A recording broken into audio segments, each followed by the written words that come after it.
It's all about the Benjamins, baby. And that's a rap lyric, obviously saying, well, it's all about the money.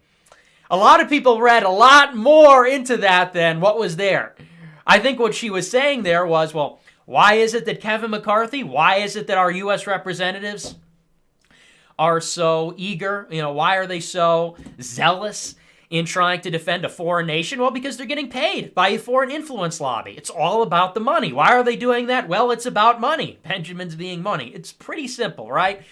And I shouldn't have to explain that, but you'll see why. Maybe you can imagine some of the kvetching that went on because she mentioned money and Jewish people in the same sentence. God forbid. And then there was a second tweet.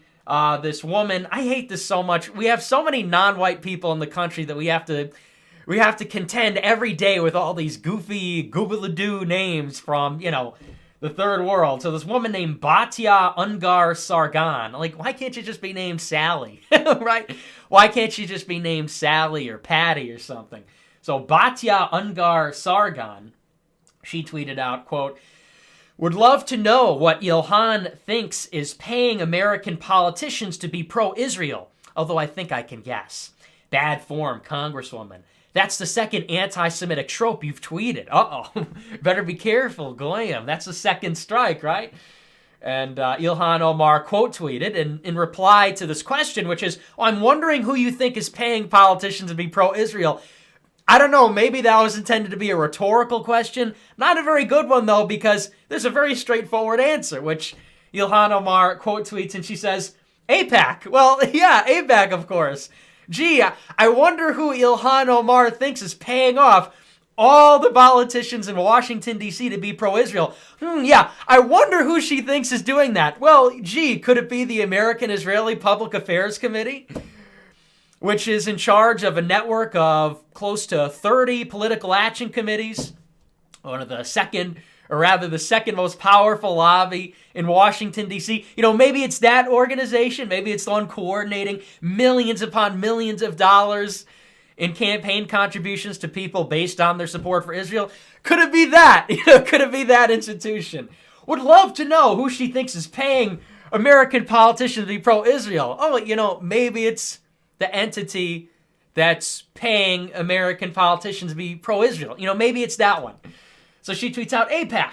And these two tweets, they set off a firestorm. Now, to me, I read the tweets and I don't know. Is that really so far-fetched? Is what she said really, does that constitute an anti-Semitic canard? Does that constitute a Jew-hating attack? When I think of anti-Semitism, I think of saying, hey, we don't like Jews, or hey, Jew, go home, we don't like you, or Jews are responsible for all the wars in the world. When I think of anti-Semitism, I think of something like that. I don't think of somebody rightly pointing out that there's a obvious foreign influence lobby operating in plain sight, which, by the way, is no secret.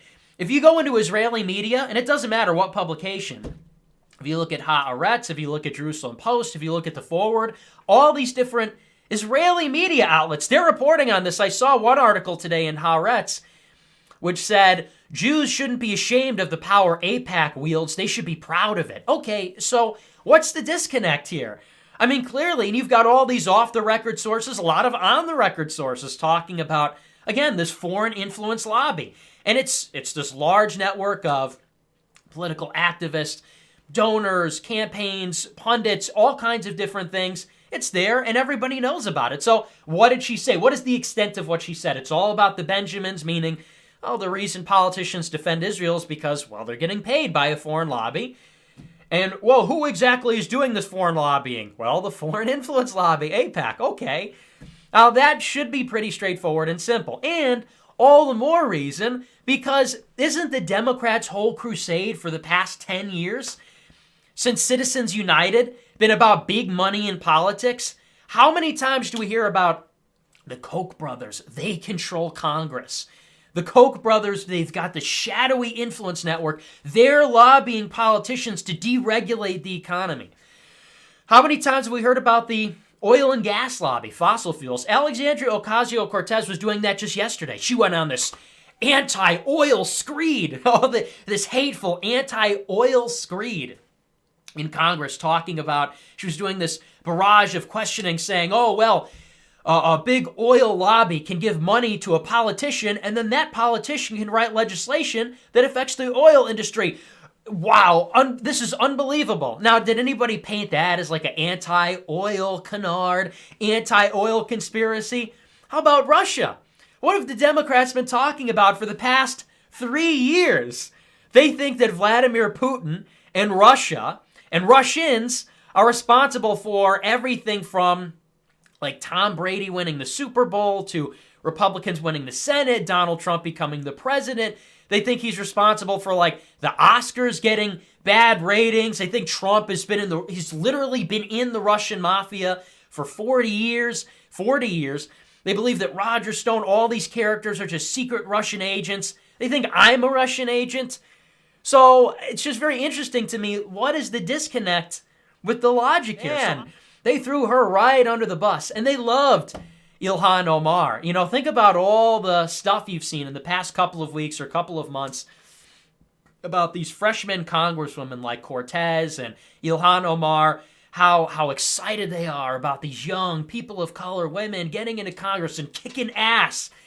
And look at how quickly and how brutally they just throw her under the bus at the first sign of defection. This all is the House Democrat leadership. They all co-signed this letter, which says, quote, anti-Semitism must be called out, confronted and condemned whenever it is encountered, without exception. We are and will always be strong supporters of Israel in Congress because we understand that our support is based on shared values and strategic interests. Legitimate criticism of Israel's policies is protected by the values of free speech and democratic debate that the United States and Israel share. But Congresswoman Omar's use of anti-Semitic tropes and prejudicial accusations about Israel supporters is deeply offensive. We condemn these remarks, and we call upon Congresswoman Omar to immediately apologize for these hurtful comments.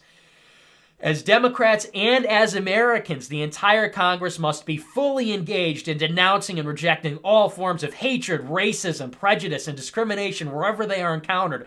What? Did we read the same tweets? What did she say? She said a total of 7 words. It's all about the Benjamins, baby. AIPAC. We must condemn, we must be fully engaged in denouncing and rejecting all forms of hatred, racism, prejudice, discrimination. What are you talking about? What are you talking about, retard? There's no discrimination. If anything, it's actually quite the opposite. If you're willing to call out and criticize every other foreign interest group, every other privileged group of people or race, except for one, I think that's discrimination, but I think it's discrimination in the other direction. It's prejudice, but I think in the other direction. I think it may be a good direction if you're talking about Israel. So it's just fascinating to me. And then within the statement I also love is legitimate criticism of Israel's policies is protected. Well, what constitutes legitimate criticism of Israel then? If talking about foreign lobbying, if that's off limits, what's on limits? What's the legitimate criticism? Oh, Bibi Netanyahu's hair looks bad today? Oh, Israel, they're not defending their interests strongly enough today. They should have killed more Palestinians. Like, I don't know, is that maybe what they mean by legitimate criticism? So that's the Democrats. Completely just throw her under the bus. They love people of color. They love women. They love young people. And they encourage them to speak out. Until they speak out about Israel, then they have to be crushed. There is no place for that. They are going to be silenced because the Democratic Party, they stand with Israel.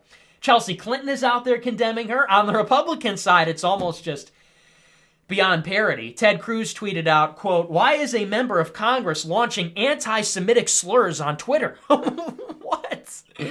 Caricaturing support for Israel as purchased by Jewish money, quote, about the Benjamins is an old slander. Do other Dems agree? Will media ask them? As more Dems support BDS, anti-Semitism becoming far too common. Rubio tweeted, quote, "One of the oldest anti-Semitic conspiracies is about Jewish money as an instrument of global domination.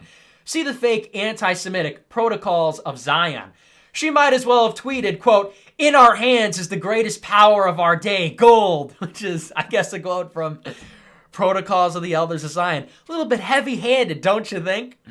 So again, if you're hearing me correctly, because she acknowledged that AIPAC funnels millions upon millions of, US dollars, probably denominated in $100 bills, otherwise known as Benjamins, because she said that in sort of a tongue-in-cheek way, something which is totally happening, which nobody disputes, which is not a conspiracy theory. I mean, it's wide open. It's about as legitimate, it's about as transparent as, going to McDonald's paying $5 for a Big Mac. I mean, it's out there.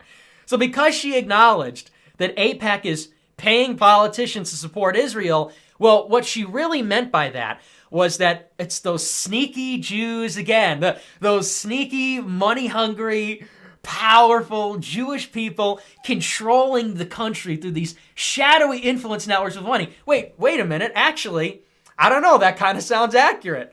And that's kind of the grand irony of it all is, well, doesn't it sort of beg the question, if she's talking about money influencing politics, Israeli money influencing politics, buying people's support, and you've got, in the case of Marco Rubio, somebody who spoke at the AIPAC conference last year in support of Israel, where the average contribution to all attendees was $36,000, of which 400 Congress people were there. You gotta wonder, doesn't it beg the question why he would be tweeting something like that? Gee, why are you vociferously defending Israel? Why are you white knighting on Israel's behalf against somebody saying they're paying off politicians when you yourself are paid off by the very group that is being condemned for such behavior? I don't know, man. I guess it's a mystery. I guess she must just be, I guess we're all anti-Semitic. I guess we didn't even know it. But we all are against Jewish people. So she was forced to apologize, like I said. Within 24 hours, she offered a very sincere apology. She wrote, quote, "Anti-Semitism is real, and I am grateful for Jewish allies and colleagues who are educating me on the painful history of anti-Semitic tropes. My intention is never to offend my constituents or Jewish Americans as a whole. We have to always be willing to step back and think through criticism, just as I expect people to hear me when others attack me for my identity. This is why I unequivocally apologize. At the same time, I reaffirm the problematic role of lobbyists in our politics, whether it be AIPAC or the fossil fuel industry. It's gone on for too long, and we must be willing to address it." So, I don't know. I mean, I guess in the end, she's kind of standing by what she said, but the apology couldn't be more preposterous, more absurd. And I think everybody just kind of sees what happens. I mean, you criticize Jewish money gets mad.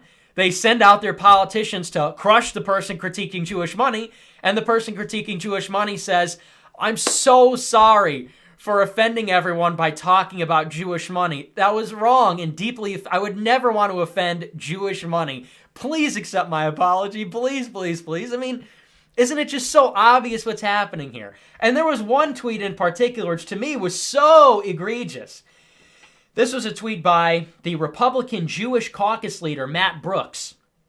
He tweeted yesterday, quote, "At Speaker Pelosi, at Leader Hoyer, what do you have to say about this? Leader Hoyer, you've led many AIPAC trips to Israel. Will you speak out against this?" So at a certain point, you gotta wonder, who is walking the dog here, right? I mean, who's really in control here? If you've got the leader of the Jewish caucus, Speaker Pelosi, you have led so many trips to my country, to Israel. What are you going to do about this? Well, who's really in control of the country? And for people that, a lot of this is obviously circumstantial. Maybe you don't buy it. Maybe you're saying, oh, well, Nick, actually, Ilhan Omar is an anti-Semite.